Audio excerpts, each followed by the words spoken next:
नमस्कार, मैं हूं पूजा सिंह और आप देख रहे आर्यन टीवी नेशनल।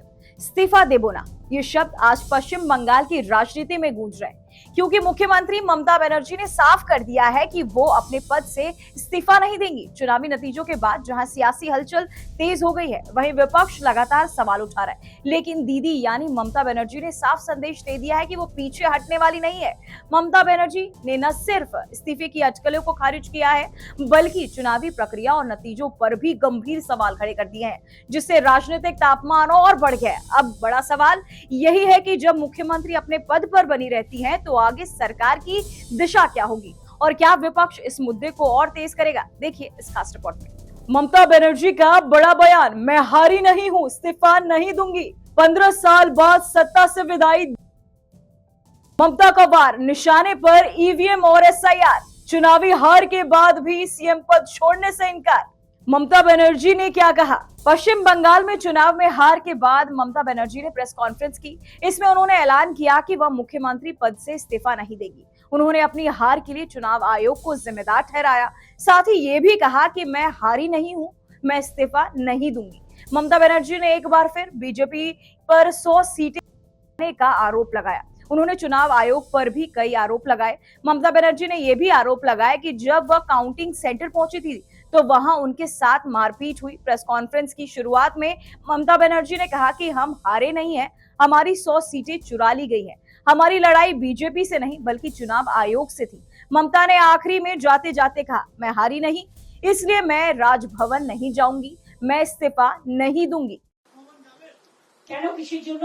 আমরা তো হারিয়ে নিয়ে যাব। হারলে আমি যদি শপথ দিতে যেতাম তাহলে আমি রেজিগনেশনটা করতাম। এখন তো কোশ্চেন ডাজন্ট অ্যারাইজ। জোর করে দখল করে যদি কেউ মনে করে যে আমি কি রেজিগনেশন দিতে হবে, নো, নট দ্যাট।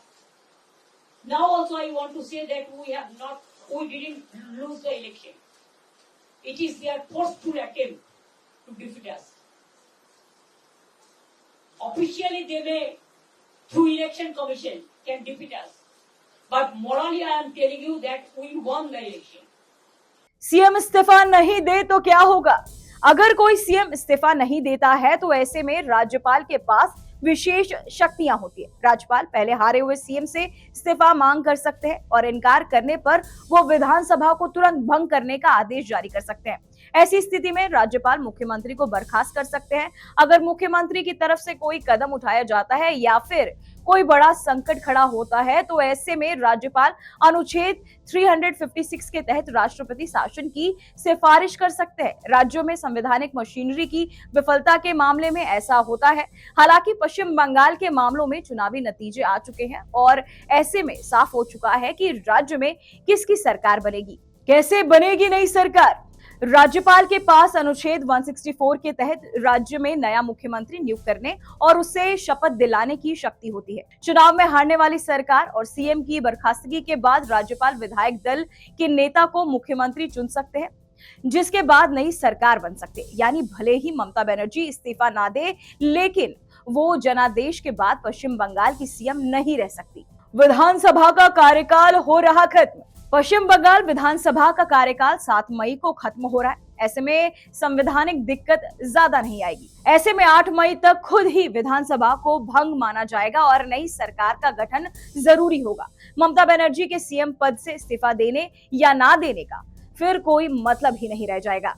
फिलहाल पश्चिम बंगाल की राजनीति एक निर्णायक मोड़ पर खड़ी है, जहां एक तरफ हार के बाद भी ममता बनर्जी अपने रुख पर कायम है, तो वहीं दूसरी तरफ संवैधानिक प्रक्रिया अपने तय रास्ते पर आगे बढ़ रही है। अब देखना होगा कि अगले कुछ दिनों में सत्ता का नया अध्याय किस तरह लिखा जाता है।